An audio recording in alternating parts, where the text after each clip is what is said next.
Hello friends, good morning to all of you. आज की इस वीडियो में हम लोग देखेंगे क्या है कि सेंटेंस क्या होता है, सेंटेंस का टाइप्स क्या होता है, सिंपल सेंटेंस क्या होता है, कंपाउंड सेंटेंस क्या होता है, कॉम्प्लेक्स सेंटेंस क्या होता है and compound and complex sentence क्या होता है। विभिन्न तरह के जो सेंटेंस की टाइप्स है उसको हम इस वीडियो के माध्यम से कवर करने की कोशिश करेंगे, जो कि आपके विभिन्न तरह के जो एग्जाम होते हैं, teaching exam, KVS, NVS, DSSB और BPSC TRE 4, तो उनमें क्या होगा आपके लिए बहुत ही इंपॉर्टेंट होगा। सबसे पहले हम थ्योरी करेंगे, देन उसके बाद हम लोग PYQ करेंगे। तो चलिए स्टार्ट करते हैं इस क्लास को। चलिए, पहला खाता है क्वेश्चन यहाँ पे, सिंपल सेंटेंस क्या होता है। तो सिंपल सेंटेंस की अगर हम बात करें तो सिंपल सेंटेंस वही सेंटेंस को कहते हैं जिसमें क्या होता है, आपका वन सब्जेक्ट होता है एंड वन प्रीडिकेट होता है। वन क्या होता है, प्रीडिकेट होता है यहाँ पे। एंड साथ ही साथ ये भी देखना है कि जो सिंपल सेंटेंस होता है उसमें क्या होता है, एक इंडिपेंडेंट क्लोज होता है। अब इंडिपेंडेंट क्लोज किस क्रिया का नाम है भैया? तो इंडिपेंडेंट क्लोज और डिपेंडेंट क्लोज क्या होता है कि विभिन्न तरह की चीज़ मैंने आपको प्रीवियस वीडियो में बताया है। अगर आपने उस वीडियो को अभी तक नहीं देखा है तो इस वीडियो की डिस्क्रिप्शन में उसका लिंक मिल जाएगा, वहाँ से जाकर आप देख सकते हैं। लेकिन मैं आपको बता दूं कि फिर भी मैं आपको बता देता हूं कि जो इंडिपेंडेंट क्लोज होता है कि सेंटेंस वो किसी दूसरे सेंटेंस पर डिपेंड नहीं होता है, वो फ्री होता है। और साथ ही साथ जो इंडिपेंडेंट क्लोज होगा अर्थात जो क्लोज होगा वो क्लोज में क्या होता है, सब्जेक्ट प्लस वर्ब का कॉम्बिनेशन होता है। अर्थात वन सब्जेक्ट होगा तो वन वर्ब होगा, अगर टू सब्जेक्ट है तो टू वर्ब होगा। ठीक है, और डिटेल जानना है तो इस वीडियो की डिस्क्रिप्शन में लिंक दिया हुआ है, वहाँ से जाकर आप देख सकते हैं। अब देखिए यहाँ पे लिखा हुआ है द डॉग बार्क्ड। क्या लिखा हुआ है, द डॉग बार्क्ड। तो यहाँ पे डॉग क्या है, आपका सब्जेक्ट, यहाँ बार्क्ड क्या है, आपका वर्ब है। तो ये क्या हो गया, आपका सब्जेक्ट हो गया, ये वर्ब हो गया। तो इस प्रकार से क्या हो गया, ये जो सब्जेक्ट वाला पार्ट हो गया क्या कहलाएगा, सब्जेक्ट, और वर्ब के इधर जो भी बचेगा सारा का सारा प्रीडिकेट कहलाता है। और साथ ही साथ इसको हम क्या कह सकते हैं, क्लोज भी कहते हैं।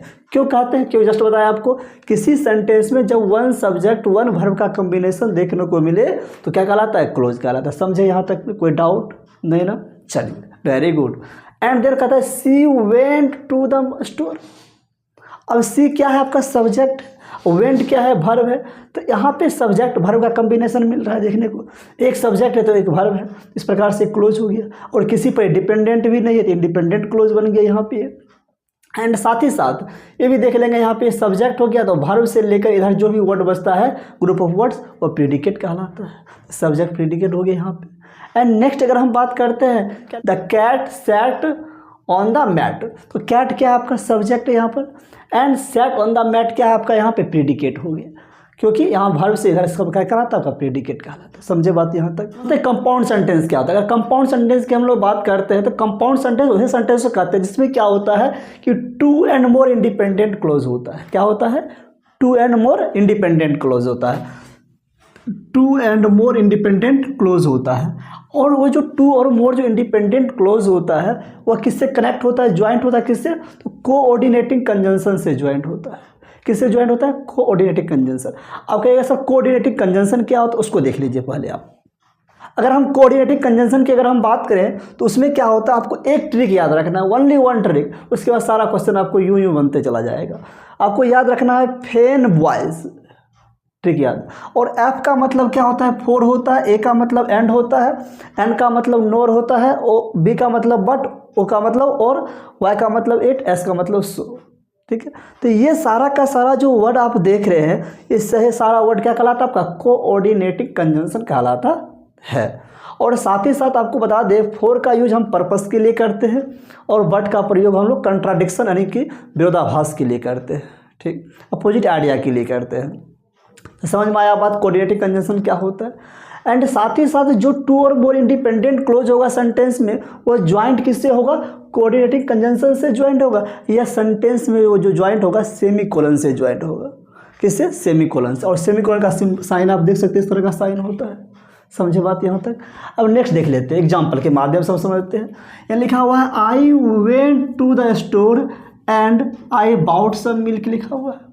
तो I went to the store, तो आई सब्जेक्ट हो गया, वेंट क्या हो गया, वर्ब हो गया, वन सब्जेक्ट वन वर्ब, अर्थात ये क्या हो गया आपका एक इंडिपेंडेंट क्लोज हो गया। एंड दूसरा आई बाउट सम मिल्क, तो यहाँ भी एक आई सब्जेक्ट है, बाउट क्या है, वर्ब है।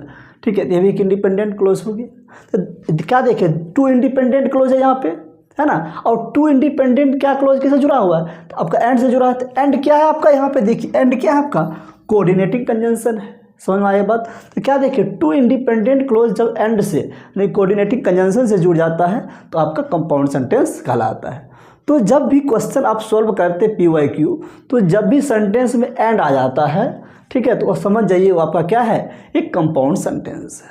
ठीक है यहाँ तक। चल आगे देख लेते हैं।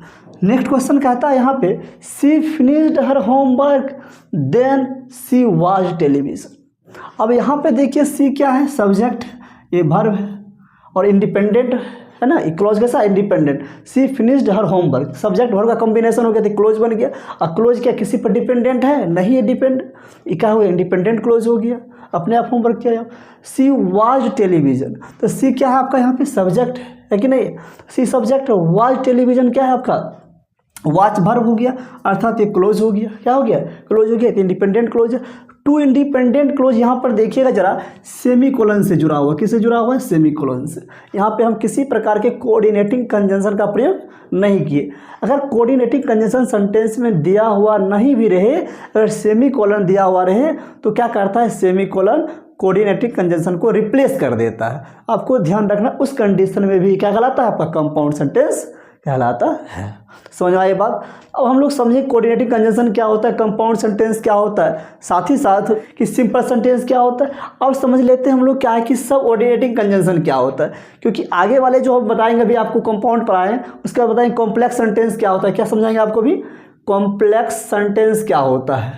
ठीक है, कॉम्प्लेक्स सेंटेंस समझाएंगे तो उसमें आपको क्या है कि सब ऑर्डिनेटिंग कंजंक्शन की जगह होगी। तो समझते वो होता क्या है, तो जब किसी भी सेंटेंस में द, आफ्टर, बिफोर, टी, until, because, while, since, as, soon as, when, if, the, ये तमाम तरह की जो वर्ड दिया रहता है, ये क्या वर्ड क्या कहलाता है आपका, सब ऑर्डिनेटिंग कंजंक्शन कहलाता है। क्योंकि ये सेंटेंस क्या होता है कि जब भी किसी सेंटेंस के शुरू में ये वर्ड लगता है, वर्ड एक तरह से दूसरे सेंटेंस पर वो डिपेंड हो जाता है, समझ गए।